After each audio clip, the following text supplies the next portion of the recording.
Get started here today. So I just wanted to note again, there's no classes on Monday. And I had said earlier that we will not have class on Wednesday. That was a mistake. We will actually have class on Wednesday. I just read my calendar wrong. So yeah, we're going to talk about basic services in SSH on Wednesday. But for today, we're going to continue kind of reviewing stuff. I'm going to talk about users and groups, shells, and kind of trying to understand root, sudo, and su. So for this example, I'm just going to run it all on Ubuntu. We're just going to go through and look at kind of how users are configured.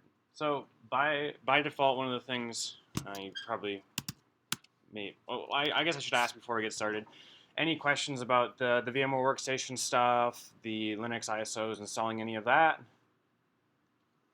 Everything going pretty well? Everyone get VMware Workstation by this point? Yes, yes. Okay, cool. Anyway, so one of the basic commands that we have to look at users is ID. And this gives us a lot of insight into the user stuff and the group stuff. So by default, we have a user ID, we have a group ID, and then we have this list of what we call secondary groups. So by default, there's one user, and this user ID identifies that user. So let's say we have another user that might be with 1001 and so on and so forth. Typically speaking, on Ubuntu, our users, our actual users that we can log into, start at about 1,000, and then system services are below 1,000, somewhere in there. So also we have this primary group. So you can be a member of one primary group on Linux, and that's also identified by a group ID. So we're going to see where all of these things are stored on our system today, and we're going to look into that in more detail. And then finally, looking at this ID output, at least, we have this list of secondary groups. So you can be a member, your user can be a member of all these other different groups that we have on our system. And those are also all identified by these numbers. So let's look at where our users are stored. So we have this password file, remember? Hopefully you remember this file. So we have this list. So we'll start at the very, very top. We have, let's see here. We have the username. We have this field, which is password. We're going to talk about that in a little bit. We have the user ID right here. We have the group ID right here. There's a number of other fields that we could talk more about here, but that doesn't really matter right now. We have the home directory, and then we have the shell. So these two are kind of important. We're going to talk about those. So remember, our home directory is right there. We could change this. So when we're changing our password file, we need to use a command called vi-pw. We also need to be root to do that. So I'm going to sudo to root. We're going to talk about what's actually happening with that sudo today a little bit. So I'd say vi-pw, and it would open up this file, in this case in nano. So to control which editor vi-pw is opening up, and we'll talk about why we need to use vi-pw in a bit here. You could say export editor equals vim. So instead, when I say vi-pw, it will instead open up vim instead of nano. So let's say we wanted to change the home directory of DSU manually. So there's automated ways to do all of these things. And we're going to look at the usermod command in a little bit to figure out how we can do these things in a more repeatable fashion. But let's say we wanted to change our home directory. We could just do this. And this is going to break things. We don't really want to do this. It's kind of expected that the home directory will be writable.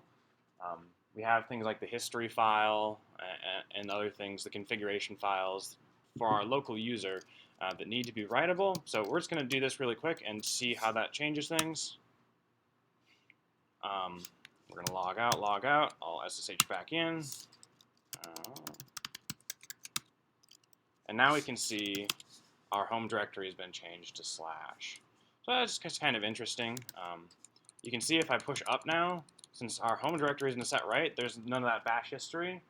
So even if I run this a bunch of times and try and log out and log back in, you can see our bash history is never saved anymore because we don't have right to our home directory, and that's where the bash histories file would be stored by default. So I'm just going to change back to root. VIPW. It's going to open me in Nano again because my editor is not set. That's fine for now. I'll just go back and change my home directory back to home DSU. Log out, log back in. And now we're back to our home directory set like that. So generally speaking, when you're working with these users and these group kind of things, you'll have to log all the way back out and log back in for them to take effect. Yeah. So that's how, that's the password file. So we have another important file called the shadow file. So just before we continue on, let's look at the permissions on password. So remember we talked about this on Wednesday. This is the user here, this is the group here, and this is everybody else here. So by default, the password file allows everybody to read it. So regardless of your permissions, you can, at the very minimum, read the password file. So one interesting thing to note here is this X, you could actually put a password, a hashed password right there. And we might talk more about hashed passwords for right now, or in a little bit, but we'll talk about this now. But somewhere in the evolution of Unix, people decided that the password hashes shouldn't be read by all users, so they created this shadow file. So we have this shadow file here, which has slightly different permissions. So let's look at that, etc shadow.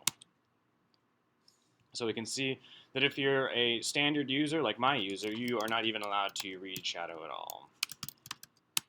Permission denied. So looking in our password file, when we have this X right here, that means that we're going to look in the shadow file for our password. So I need to first obtain root, and then we can cat etc shadow. And in this file, the main thing that's important here is we have our username, and then we have the hashed password right there. So just a reminder, if you want to change your password, you just say PASSWD. If you're a standard user, you'll have to input your current password, and then you can input your new password. Let's say you are the system administrator, you are root. You can just say password for DSU. That's the standard account that I'm using. And you don't have to input the existing password because you're root, and you can do whatever you want. So yeah.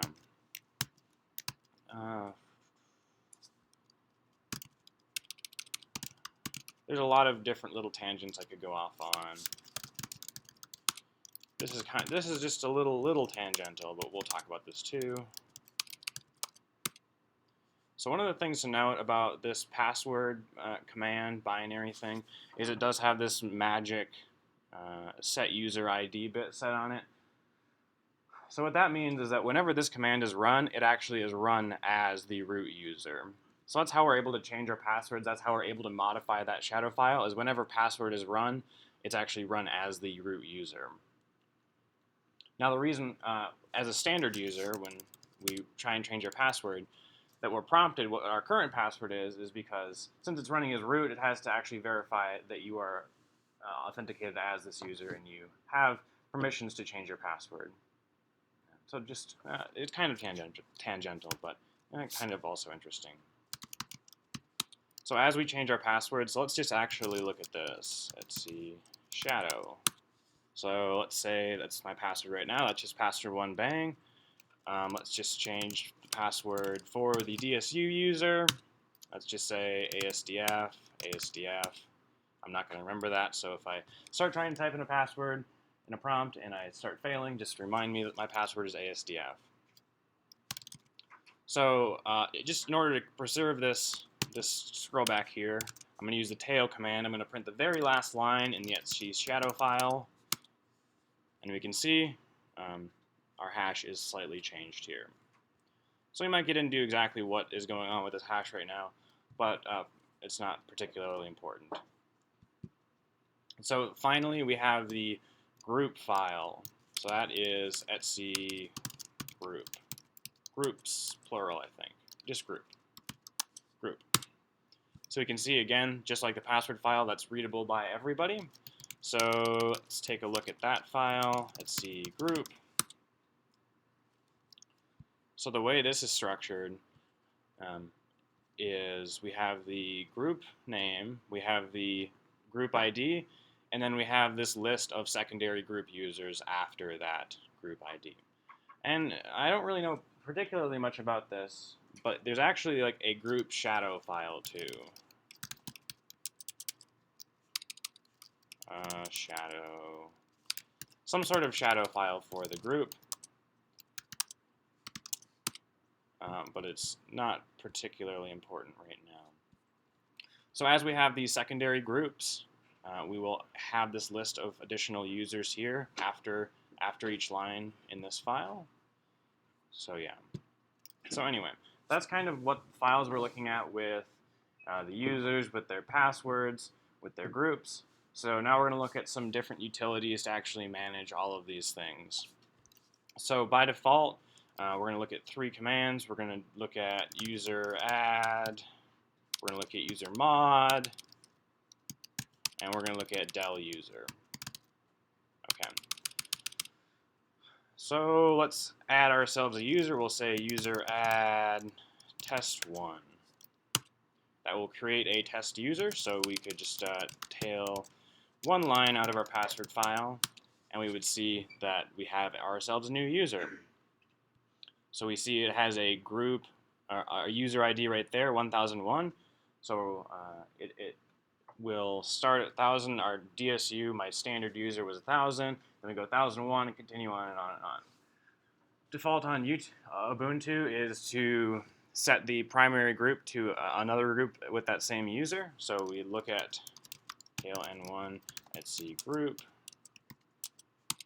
and then we see that there is a new user or a new group for that user. So that's kind of non-standard behavior in my mind. Typically when you're creating a user on a lot of other distributions, you're added to something like the staff or a users group or something like that. But Ubuntu likes to create a user sorry, I'm getting those confused again, a group for every user. So it's kind of interesting behavior. So right now, there's no password for this user. So if we look here at the shadow file, tail n1, or let's see shadow file, we can see that there's this exclamation point where the password hash should be. So generally speaking, when there's this exclamation point here, that means that the account is locked and it cannot be logged into.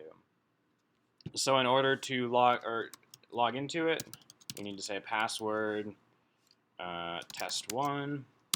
It'll prompt us for our password, ASDF, doesn't matter. And then we'll switch to that user by saying su-test1. Now, if what I think is going to happen right, we're not going to be able to log into that user. It'll prompt us for the password, and like that. So by default, when we're creating users with user add, it's not going to set things up quite the way that we want to. So it's not going to set that home directory. It's not going to, maybe it'll set the shell right. I'm personally kind of curious. It will set the shell right. But we want to configure a couple other things when we are creating this user. So we also have this user del command to delete users. So I could say user del test1, and it would just delete that user. So now if I tail the etc password file, there's no test1 user anymore. There should be no test1 group anymore. Well, that's actually a good question if there's a test1 group. And yeah, there's no test1 group either, so that's kind of cool. So let's change this command a little bit. Say user add, what we're going to say is m, so that's going to make the home directory. So remember, all of our home directories, home, are by default here in this home directory. So when we specify user add m, it will make a directory for our user right here in this directory. The second interesting thing that we can do is change the shell right away. I think Ubuntu sets it to bash by default, so that's cool. But we might want to manually specify what our shell is. So speaking to that, we have a list of the shells that are currently installed on our machine. That is in etc shells. So we can set any of these paths to be our shell. So sh is a very basic shell. Bash is a very commonly used shell that's pretty much standard across a lot of Linux distributions. But there's a lot of other shells that function differently. I, as a normal user, could open up, let's say, ZSH, and I would have slightly different things, maybe better reverse search, maybe better tab completion, things like that in a different shell. But we're just going to focus on Bash for now. So again, what we want to do, I'll stay here in home so we can see this.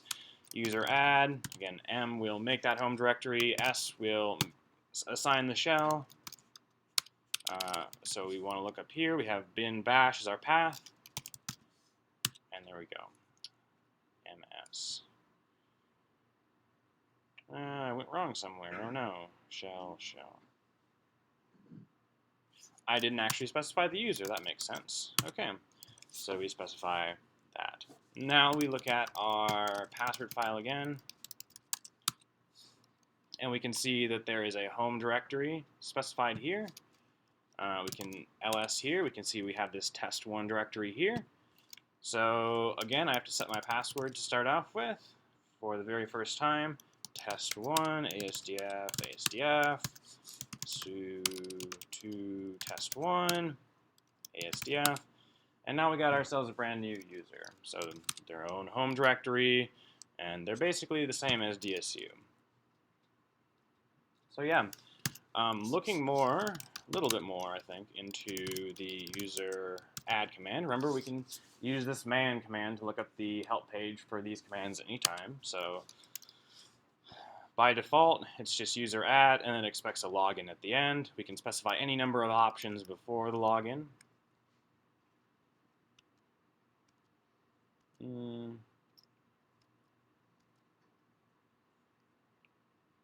So let's just see here. So this is kind of an important one right here, this F. So if you say F0, as soon as a new user would log into their account, they'd have to change their password instantly. So that's kind of an interesting one. You can kind of fiddle with these group IDs the GID. So maybe you don't want a group created every single time. You could just do that. Did I say user add or user mod? Okay, cool. We already looked at this create home one right here. There's this an option which will actually disable that creation of a new group every time. We talked about shell. You can actually manually specify the UID if you wanted to, if you didn't want it to just 1000, 1001, so on and so forth. And that's about it. So that's just some interesting things about the user add command. So let's look at this now that we have our user actually has a directory created. So let's say we want to delete that user. Let's see what happens. So now that we've deleted that user, let's tail n1 our password file again. We can see that test1 doesn't exist anymore, but their home directory was actually left over. So that's one thing to note. Now we can actually look at del user. If I remember correctly, there is like a delete their home directory. Yeah, there's this remove home option if you want to remove their home directory. Actually, I guess that's depreciated or something. I guess it's remove all files. So if you want to remove their home directory, there's options to configure del user. So one more time, I'm going to add this test, all of that. Already exists, doesn't matter. Set their password again. ASDF. And then we're going to look at the user mod command now. So have a bunch of options that are very similar to user add, but are a little bit different. So the one thing that I use user mod a lot for is locking accounts. So let's say right now we can log into this account. So I could sudo test1 or ASDF, and I could log into it. let's say I wanted to disable login, but I didn't want to disable that account. I could user mod L test1, and that would lock that account. So now when I try and sudo it, it would just say authentication failure, I think. I was expecting something kind of different, but yeah, it'll just tell you can't log in, basically. Now, I believe uppercase U is unlock, but I don't know if it preserves a password. So it does preserve the password. So let's say you want to lock an account for a little bit and then come back to it later. Let's actually look at what that does. I'm pretty sure I understand what that does. So we'll lock it. Now we'll unlock it by default. We will sudo tail n1 our shadow file. We have our hash just like normal. Now what I'm expecting to happen, you can see if I'm actually know what's going on here, is I'm expecting there to be an exclamation point right before this hash. So we'll see if that actually happens. Yeah, so it will just add this exclamation point before the hash, and that will invalidate the hash itself. So it means you just can't log into that account anymore. So that's kind of how the lock-unlock mechanic works on Linux. So the other interesting thing that you can do with usermod is change primary groups, change secondary groups. So we noticed we had a lot of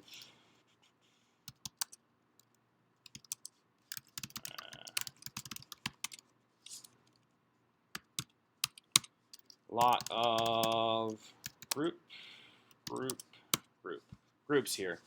So again, we have our primary group already by default set there.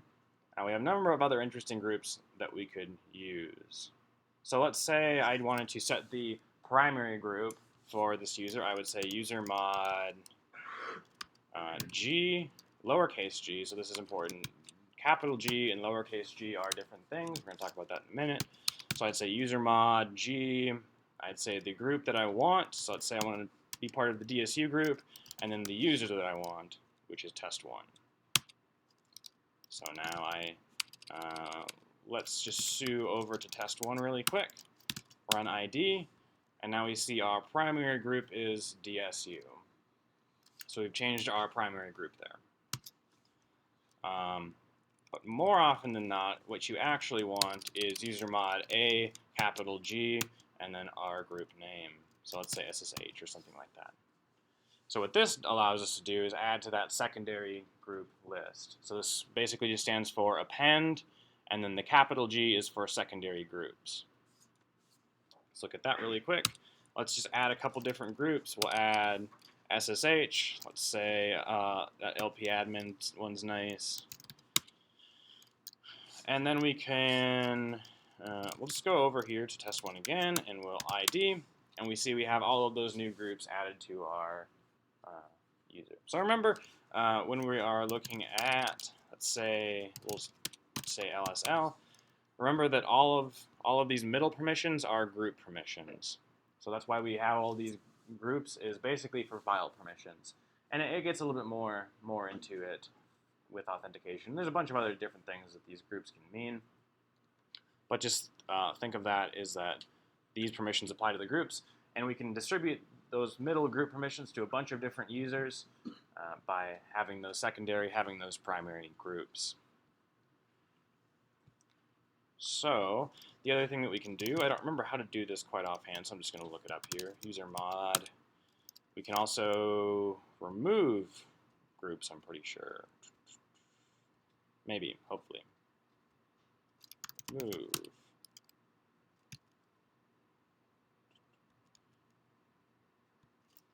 Well, regardless, so we could just say vi group, vigr. So just like, okay, so let's talk about this a little bit. We have this vipw command, we have this vigr command. So one of the things that those do is it actually validates, well, it's kind of distro specific. Some distros, they validate your password file, your group file, your shadow file when you're doing these things. So if you break these files, like you break this password file and it has a syntax error or something like that, your entire system might stop functioning. So in order to prevent those kind of things, these commands validate your new input and make sure that it's sane and whatnot. So just generally speaking, you want to use VIPW. There's also some like user authentication caching things that happen that will not get updated unless you use the user add, user mod, VIPW commands. So just by default, you want to use these things. So actually, in order to change the shadow file, you say VIPW-S to change the shadow file. I'm just going to export Vim again as my editor. We'll talk about that editor variable a little bit later on. So I would just say VIGR, would open up this group editor. So I could just go in here and manually add a bunch of groups, which might be easier than just saying user mod and stuff like that. So let's say I didn't have user mod or something like that, I could just come in here and manually change those things. So I will just remove that test1 user from that group, and it will say that I've successfully modified that file. So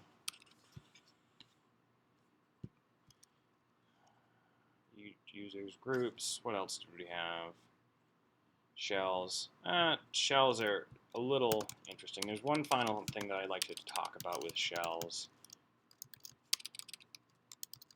So we have a number of users on our system that don't actually you don't actually log into them.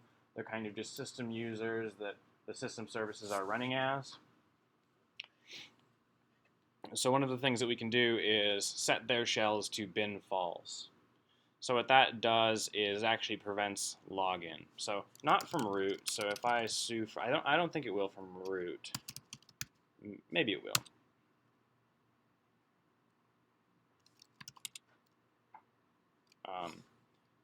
But generally speaking, the idea of having this bin false shell is to just reject login immediately. So if I actually ran bin false, it would just return immediately, and it would return 1, basically. So if we want to prevent a user from actually logging in, we can just say bin false is their shell. So let's do that really quick. I think we can just use user mod s bin false for our test1 user. So now when I sue to test1, I'll just get bounced back immediately and won't actually log in. So that's another way we could lock a user out of their account. Slightly different, has slightly different things. We're going to get into those behaviors in SSH. Sometimes when you set a bin false shell for SSH, you could still do things like copy files, forward TCP, spawn shells for other users. So we'll get into all of the ramifications of what bin false actually does later on. So we could just change that back, or change our shell back to bash, so we can actually sue to them and get ourselves an interactive prompt to actually execute commands. All right. So that's pretty much our basic users and groups, and our basic shells too. So the final thing I wanted to talk about today was root, sudo, and su. So you saw me all throughout this class kind of using su, kind of using sudo. So I just wanted to talk a little bit about what these commands are actually doing. So by default, we have, this is just the default user that I made when I was installing Ubuntu. By default, that user is allowed to sudo to root. So I could say sudo and then a command name. Let's say I wanted to sudo id or something like that. It would run this id command as root. Let's say I wanted to get an interactive shell. There's two ways that I could go about doing that. An interactive root shell, I could say sudo I. That would be one way of doing it. Or I could say sudo s. That's also another way of doing it. So the difference between I and s, you kind of saw a little bit of it here. So this was uncolored, and this was colored here. So when I sudo I, that actually gets me a new environment as the root user. When I sudo s, that preserves a lot of my environment from my current user. Let's say my color settings, perhaps my home directory. So when I sudo I, my pwd as root. When I sudo s, my pwd is still home DSU, which can mess up a lot of things if you sudo s to the root user, and then let's say touch to create a file. That file is actually owned by root. My directory is still my home folder here at DSU. If I try and go back and try and remove that file, I'll try and remove it. I guess I can remove it. So never mind me. Given the permissions that existed there, I shouldn't necessarily have been able to remove that file. But I guess I own my home directory. So I DSU, own this home directory, so I can delete files that are owned by other people in the same directory. But normally speaking, it might mess up things. It might mess up configurations. So generally speaking, you want to use sudo I, so you get reset to that proper root directory. Yeah. So let's look at how sudo would actually be configured. A number of distributions don't actually ship with sudo, and it's kind of an interesting command to have. So it's interesting. So we have this sudoers file. So let's just say vim etc sudoers, and that. Now we have a bunch of different things, but this is kind of the interesting stuff. Actually, we have this file, sudoers, and we can actually look that configuration file up in the man pages, and it will actually explain what all of these things are doing. Now the configuration files for things get to be quite big, and you can see I'm just paging through this. And there's an awful lot of things that you can do with sudo. Like I'm just holding this down, and there's literally hundreds of lines. So actually reading through that and figuring out all of the things that sudo does, actually, wow, that's cool. We stopped right at where I wanted to get. That's crazy. So the two main things that you're going to do with sudo are these. You're going to have a single user that you're going to grant sudo permissions. So if you put just a single username there, and you say all of these things, they will be allowed to sudo in the normal way. If you say this percent and then a group name, and then all of these things, that group will be allowed to do all of the different things. So let's go ahead and give our test1 user some sudo permissions. I think there's a vi sudo command here. Yep. So just like before, if we break these files, things might get messed up. So we have this vi sudo command to modify things nice. So I'll just copy this, and I'll say test1. So now test1 should be allowed to sudo.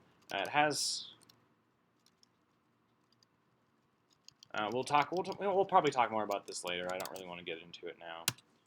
So I could switch my user. So we're going to talk about su next. I'm just stepping over it for now. I know this is kind of a convoluted example, but we'll see this. So then from my test1 user, I could sudo I, and did I set my password something? I changed my password, I think. ASDF. And now I'll try and sudo one more time, ASDF.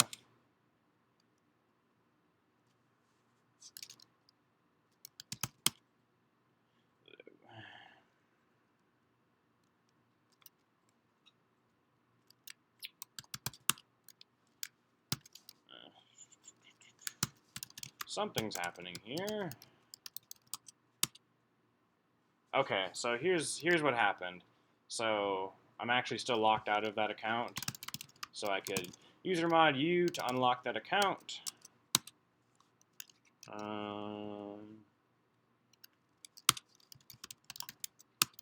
And now I should be allowed to sudo.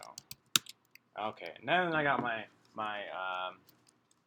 root prompt there. So that's one way of doing sudo. You could just say the username and then all of the things that they're allowed to do. But the more common way of doing sudo, I should just change that, but I'll do it later. The more common way of doing sudo is actually having a secondary sudo group, which all my fonts are, of course, terrible as usual. Having a secondary sudo group, which if you're a member of that group, then you're allowed to sudo. So we're going to do this the other way. I'm going to delete this test1 user line here, and I'll just say user mod AG. So we're going to add a secondary group to this user. We're going to add test1 to the secondary group sudo. So now if I go over and I look at, let's see, group, we can see sudo, we'll search for sudo. We can see that DSU is allowed to sudo and test1 is also allowed to sudo. So like I also said before, there's a whole bunch of different things that we can configure with sudo. And that when you configure sudo the way that I did, you're actually allowed to sudo straight to any other user as well. So let's actually, we're going to change over to test1, and I'll say sudo, I believe it's u, and we'll say DSU I. It might be a capital U, might be a lowercase u. I think it's lowercase. So yeah, we can go straight to another user or run a command directly as another user. So again, I'm just using this -I for an interactive shell. We could say run a command and specify a command right here, so ID. So we would switch to the DSU user and run this ID command. So that's sudo. We can get, again, lots and lots of stuff to do with sudo, but not enough time right now to do that. So the more basic command, this su command, should basically be on every Linux system that you ever see. So what that stands for is switch user. So as a standard user, I could su to test1, and it would prompt me for the password for that user. Okay, so just like we'll say which su to figure out where it is, we'll say lsl on bin su. Just like the password binary file program thingy, it also has that set user ID bit on it. So that means whenever that's run, it's run as user. So if you're, whenever it's run as root. And it will have to actually ask you for your password to determine that you are authenticated correctly. So we can switch to another user just like that. So one thing worth noting is there's this su, there's dash, and there's just regular su. So it's just like before with -s and -I on sudo. It will preserve some environment variables. It will do some things like that.